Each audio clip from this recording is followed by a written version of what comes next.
Hi everyone, my name is Nontokozo Nkosi. I'm a professional nurse and second year nursing student with the University of Johannesburg.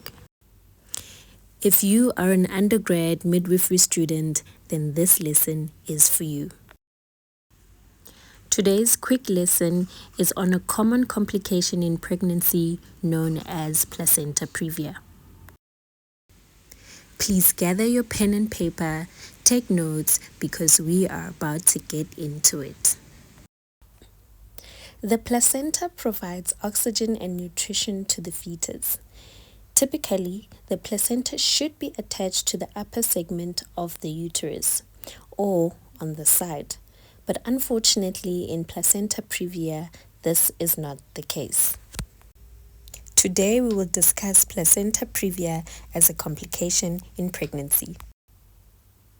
At the end of this lesson, you should be able to define placenta previa. You should be able to discuss the different types of placenta previa, and you should be able to outline the management of placenta previa. Placenta previa. Placenta previa is a condition whereby the placenta is completely or partially implanted in the lower segment of the uterus, thus covering the cervix. Let us take a look at the image. The first image shows normal implantation of the placenta in the uterus, and the second image shows abnormal implantation of the placenta in the uterus. As you can see, the placenta is low-lying and covering the cervix. Symptoms. As the pregnancy progresses, the uterus grows and stretches, and this may cause the placenta to slightly separate from the uterus, causing bleeding. Vaginal bleeding is the most common symptom of placenta previa. The blood is bright red and painless. In terms of palpation, the uterus is non-tender and the fetus may have an abnormal presentation or lie. Types of placenta previa. We will now discuss the different types of placenta previa. In type 1, majority of the placenta is in the upper uterine segment. Only a tiny bit of the placenta covers the cervix, making vaginal delivery possible. Blood loss is usually mild. The mother and the fetus remain in good condition. With type 2, the placenta is partially located in the lower segment of the uterus near the cervix. Vaginal birth is possible, particularly if the placenta is on the anterior side. Blood loss is usually moderate, and fetal hypoxia is more likely to be present rather than maternal shock.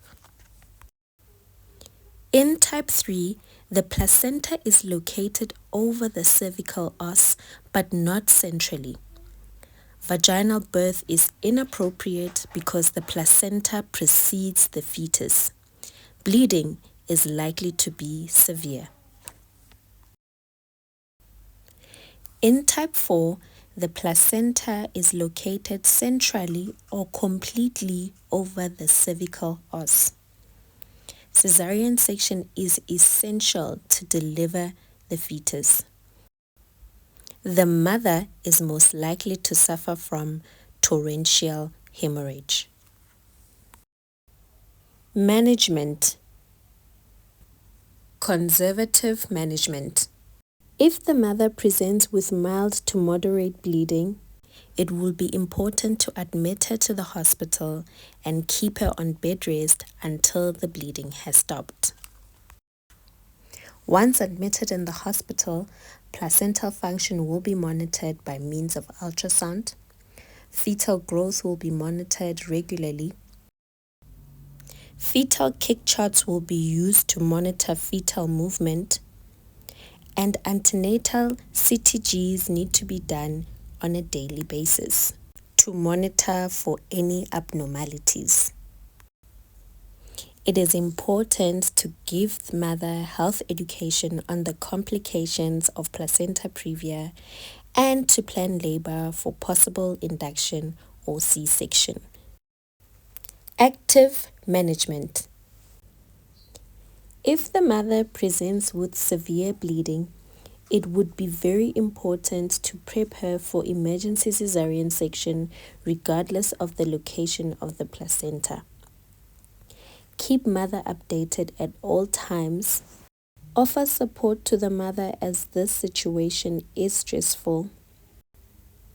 Make her aware of complications such as fetal hypoxia and fetal distress which may land the newborn in the neonatal ICU.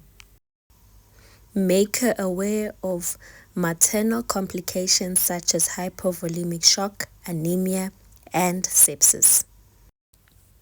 We have reached the end of today's lesson, so let's do a quick recap. We have learned that placenta previa is a complication in pregnancy where the placenta is attached to the lower part of the uterus, partially or completely covering the cervix.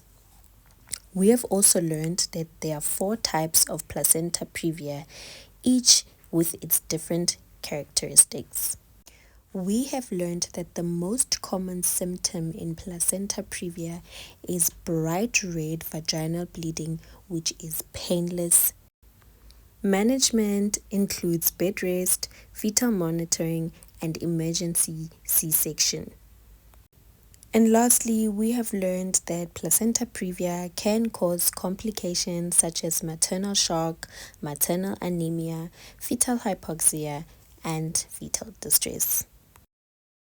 If you have any questions or suggestions, please feel free to leave a comment below. I hope today's lesson has been fruitful not only to me but to you as well. Thank you very much for watching and listening. Goodbye.